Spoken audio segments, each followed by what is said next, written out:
everyone. Happy sensational Saturday. We are still on fire from hearing the part one of the Fantastic Four. Principal Hurt, he gave lots of great information. I'm actually on fire for three reasons. That's the first one. The second one is we had a really great start to the school year on the school front and on the home front. And for me, this weekend, chapter 45 is loading. So I will start some of the birthday celebration today, but that will still be loading through next Wednesday. Good morning, Tammy. Good morning, Sheka. So excited that the birthday girl starts celebrating today. Good morning, everybody, and welcome. Hey, Dr. Roz, and we got Rashard Davis with us and Dot McKeever Jeter, Jocelyn Nelson. Y'all come on in. Cynthia Farmer, Hope Fry. We're glad to see everybody. Shika, you got lots of birthday wishes coming in. Um, Oh, thank you. she's a birthday celebrator, so she loves the birthday thing. So yes, please, special birthday wishes for Shika. She has a birthday coming up on next Wednesday. So we're super excited for her. And like Shika cannot say um, how awesome Principal Hurt's session was this morning. He definitely brought the fire.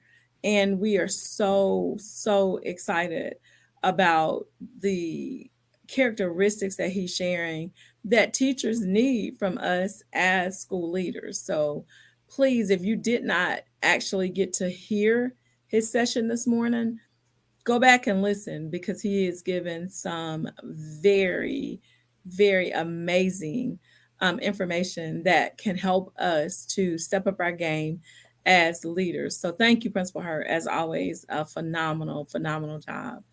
Um, First week of school, Shika said we had a really smooth opening. And I don't know if all of you are back in or not yet, but if you did go back, we pray that your opening was as awesome as ours. We started and we absolutely had an epic opening. And I believe if you start strong, you can finish strong. So if you are still working out the kinks, that's what the beginning of school is all about. But it was an incredible opening. Teachers were absolutely phenomenal. And I am just like Principal Hurt. I feel like I have the best teaching staff anywhere.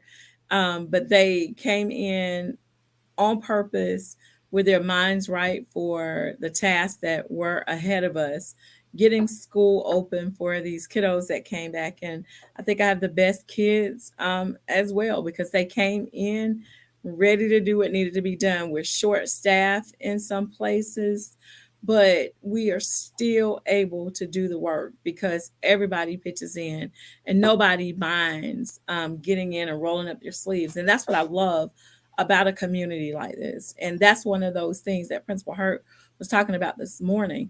You get a good synergy in your building when the workload is distributed evenly and nobody feels like they're carrying the burden of making the school successful.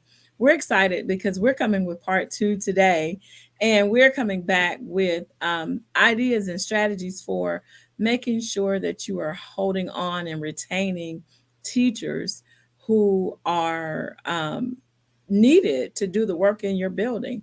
We heard Principal Hurt talk about that coaching piece and how it's so important. We're going to touch again on some things today that help us with talking about those things that need to be in place to retain quality teachers. So, we are super excited again about the beginning of school. My baby goes to school on Wednesday for the first time. So we are really excited that this is a new chapter in her little life, too. So we're everybody just hanging there, and I'll tell you how Abby's first day goes when we come back next week.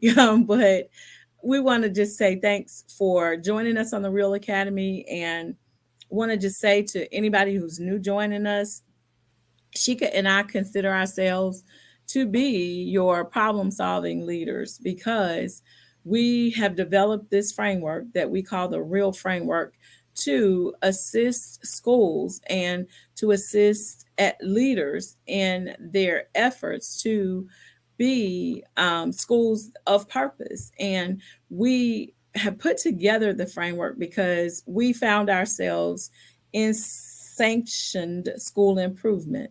These are strategies that we use to help us to improve 2 and 3 report card levels in just a single year.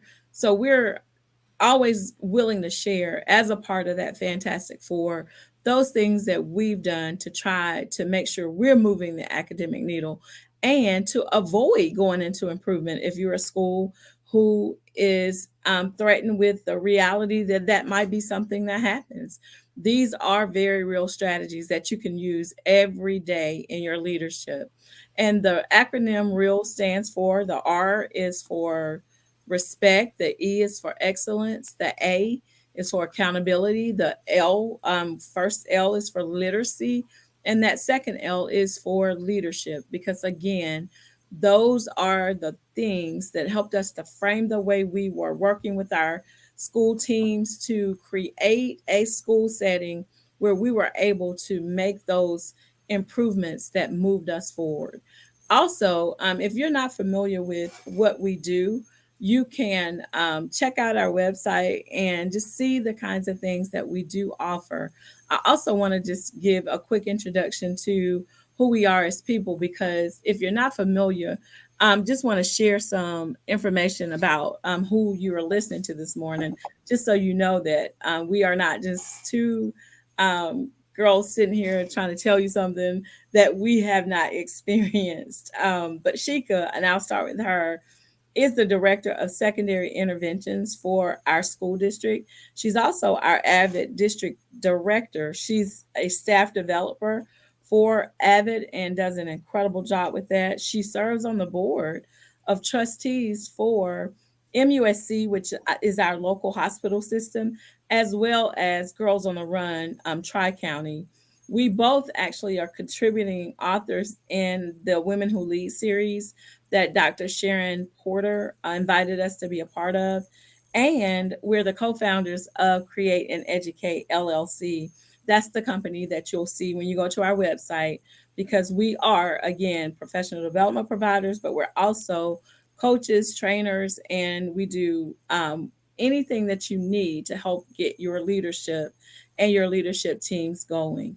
Shika, you fed through? I have. Thank you, Tammy. And thank you, everyone, for the birthday shout outs. Yes, shout out to all my Virgos. Thank you all. Thank you, Tammy. So I'm going to also introduce Tammy. She is the principal of Great Falls Elementary School. She is a blog contributor to NWEA Blog Post. She's the vice president of South Carolina Education Association for Region 3, soon to be Dr. Tammy Taylor Loading. And she also works very closely with Dr. Clenora Hudson Weems, who created the Africana womanism paradigm. And she's also contributed to the new collection, Africana Melanated Womanism, In It Together, which will be released later this year. We're very excited about that project. And as Tammy stated, we are the co founders of Create and Educate. And we don't tell you our backgrounds to brag or anything. We definitely want people to know that because there are not certain expectations from people for people from certain zip codes, we do like to also let people know that, even though people were not expecting great things from two African American women from a small rural town, from two single parent homes, we always like to shout out our area, Chester, South Carolina, because great things do come from this area. And we want to inspire our girls and our young men and the people that live here, because there's several people here doing great things. So we definitely want to put that out there and encourage and inspire everyone surrounding us as well. So, as Tammy stated, we're continuing our topic from last week, and it really fits in perfectly with what Principal Hurt talked about this morning. I was able to, because we have a partnership with one of our local universities, sit in on a panel of new teachers that talked about some of the reasons or a lot of the challenges that they experienced their first year. And the reason the university hosted this conversation was because we're losing in education teachers who have only taught 1 to 3 years at very high percentage rates. So we really want to listen to those new teachers' experiences so that we as educators can be better informed about how to help them through a lot of these challenges. So we talked last week about definitely promoting the positive as educators, making sure you're educators have a great match as far as their mentorships are concerned, not just choosing anyone, kind of monitoring how many disruptions we're having, and trying to really limit some of the requirements, or making sure that what we're asking them to do can be done in an efficient way, that we're providing the right systems and the right tools to do that. So we left off there and we're picking up to where, because of COVID, a lot of teachers were asked to cover classes sometimes, possibly during like a planning period or during some of their free time. So that was one of the things that the new teachers brought up. And sometimes in education, we have this notion of, well, we just monitor and adjust. We say these little cliche-ish things all the time, and we do monitor and adjust, but it's time out for asking people to do things without compensating them for their talents and their time. So, one of the things that was brought up was that, well, if you're asking us to cover classes and you have this money set aside for substitutes and you can't find the substitutes, if we are doing extra duties and covering classes, why not pay us for doing extra things? Which was a valid point. And I know that sometimes within our financial systems, the way they're set up through our districts, there's certain things that can't be done, but however you need to set it up to compensate people for their work and their talents, we pay people for their planning periods when they're covering extra classes, then we need to figure out how to do that as well. um, did you have anything to add to that one, Tammy? Not really, just knowing that sometimes I think, and I think it's worth us mentioning too, that if that's above your pay grade as the principal of the school, then maybe you should have those conversations with your folks that are in charge of the finances for your district, because I do think it's a valid request Mm-hmm. when there is sub pay. If we're going to use folks, we can give them a portion of that pay, especially if you have multiple people covering. And I know it gets tricky because the busyness of the day keeps everybody moving from the moment you hit the ground, you start running. But what I know is something that also has to be done is sometimes we have to commit to doing whatever needs to be done. And that is me holding a class. Like I Mm-hmm. sometimes have to go in and stay in that classroom until we can make some kind of different arrangements so that I'm not overburdening those folks who don't have a normal or regular classroom or are instructional assistants in a classroom. Because if you continuously pull folks, there isn't anybody in my building that does not have a purpose. So Mm-hmm. there's not an extra person Right. to pull. So it is very tricky. And I know that it takes coordinating, and it, especially like Shika said, while we've been under the absences that COVID has created, there were days when we didn't know how we were going to stay open. So we Mm-hmm. had to do pull out every stop that you had. I think we're gonna see things looking a little better moving forward. So hopefully for you as well, that won't be quite as big of an issue as it has been in these last few years. Definitely. And thank you. Good morning to those of you just joining us. Good morning, Principal Kafele and Miss Boss Educator. Good morning.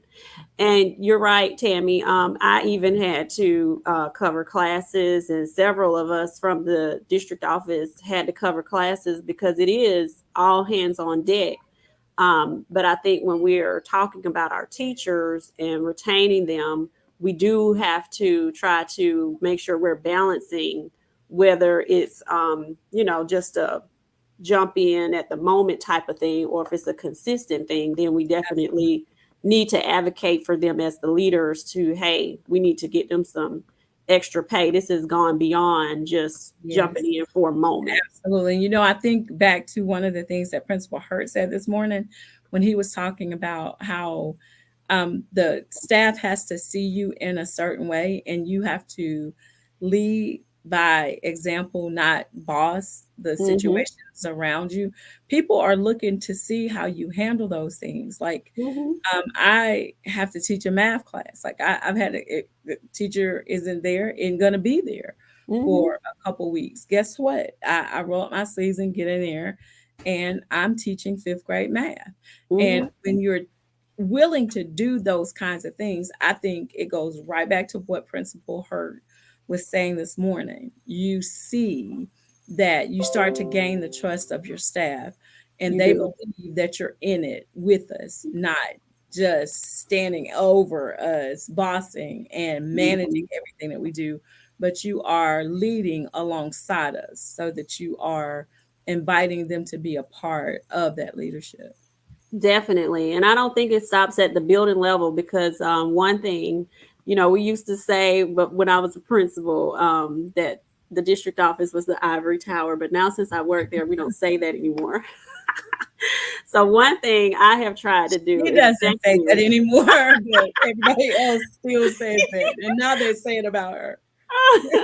one thing that I try to do is try to get rid of that stigma. So I've taught 4 classes this week. We have a shortage of teachers, or a position hadn't been filled at a school. So I've been teaching Avid, and I've been enjoying it. But the thing is, when something is needed and we definitely have the time to help, that's what we're here for. I'm here to help. That's what I'm going to do. So, Absolutely. we're putting some things into place to really drive that home this year. So the classroom management was another topic that they talked about. The new teachers who wanted to share their experiences for us to try to help better improve this for teachers. They said during their internships, they were always placed with the better teachers, the teachers who had great classroom management, who never had problems. So they didn't really get to see someone who may have had an issue here or there, how you handle certain things. So they really felt like it would have been better to have had a balance of where they were placed during their internship. Yeah, you want to see the great teacher and the teacher who has everything, procedures and everything laid out. But you also might want to see an intermediate teacher who is growing in some areas, because you need to know how to work through some things that they didn't know how to do once they got on their own. So I thought that was very interesting because I had never thought about that. We always did place them with the better teachers. Yeah, I think it's such a tricky, like, that's one of those conundrums where it's a very fine line, because when you are training teachers, you want Mhm. them to see the best The teaching best. behaviors, Right. because what you want is them to mimic those behaviors that are the best. However, I do understand where they're coming from. And what I think could help maybe with that is not necessarily placing a teacher in a classroom where you're having to coach the teacher that they are paired with, or they are under as a mentee. I think that it might be better to provide scenarios for them, like to Hmm. give them the opportunity to do some of the things in practice with Right. issues that might arise in a class, because they do happen. Right. You could take some of the referrals that happen, and just get them in a forum to talk about, like, how would you possibly have handled this? Like, Mhm. what would your first thought be? Like, is this a time that you write the student up, or is this a conversation that you hold outside the door? Like, what is your next move? And I think that could possibly be a solution, because I don't know if you want to put a teacher in a classroom with a teacher that you're coaching, like you're having to coach the teacher, because you don't want an intern to come into a situation where they're observing behaviors, teaching behaviors that Mhm. are less than what you would expect of them when they are in those classrooms. So Yeah. you And really that's do why I want the said an best. intermediate, possibly teacher. And what you could do is have them, like when you talked about scenarios, those would be the scenarios they would be seeing. How would you have handled that differently, or how would you possibly, would have handled that? But definitely not coaching the teacher in front of them, because that would be a private thing. But I did understand what their Oh, I point do. was. And I Yeah. really think that there is value in the discussion, Hmm. because if you never learn how to deal with misbehavior, because there aren't any behaviors that are inappropriate in the classroom, and you start getting them, then you are like on the Isle of Misfit Toys. Like, what am I supposed to do? Right. Here. And then you also have that situation. And that was another thing that we were going to address. When you don't have, like, your experience, the only experience you have with the teacher that you're with are positive phone calls home, then Right. you don't know how to deal with those tenuous situations where you have to be the bearer of not so great news. So it's And that very, was the other thing, you had brought that up when you were talking. They weren't sure when something justified a write up, when to ignore the behavior. So classroom management was just an overall area that they wanted more help in. But one of the things that they really honed in on was a lot of them were young, and they talked about they were very intimidated about making calls home to parents, because some of the parents were old enough to be their parents, and they would have liked to have practiced that, or even had like a mentor or a principal sitting with them when they were calling home or making phone calls home to practice, or, hearing that model, letting them, the I do, we do, you do, possibly being done with the phone calls home. But they definitely wanted some more help with phone calls, and felt like parent contacts were very things that were very intimidating yeah. to them as first year And it teachers. can be you're out there, like, not sure how much Hmm. to say, what is going to be offensive or received offensively. So that Right. is one of the things that I offer to my teachers, whether you're new to the building or not. You could be a veteran teacher in the building. If Right. you need my support with parent communication, then Right. I don't have a problem. We make telephone calls together. Well, we have reached the end of our time, and we're going to save this last biggest takeaway for next week, because I think that we could make that big takeaway into a whole conversation, actually, because it was really mind blowing to me. So we're going to thank you all for joining us. We're going to hop on over to Principal Kafele's page. Please He has join a guest he is interviewing today. And last week, he asked Tammy to share her planning tool. So we're going to put that in the comments, the group that we've uploaded that file to. So if you're needing that, we have that available for you. And if you would like to join Josh and I, we also have a group for fit minds and fit bodies, to help educators making sure you're staying fit and healthy, mind, body, and soul. So we'll put And those so, groups in guys, the if you have questions when you see that planning tool, because it truly is just one, it's just out of one of my weeks. If you have any questions, just reach out to us so that we can clarify anything that might need to be clarified. Hey, definitely. remember, Shika, on Wednesday, say happy birthday. Yes, thank you all. Have a good rest of your Saturday. All right, join us with Principal Kafele.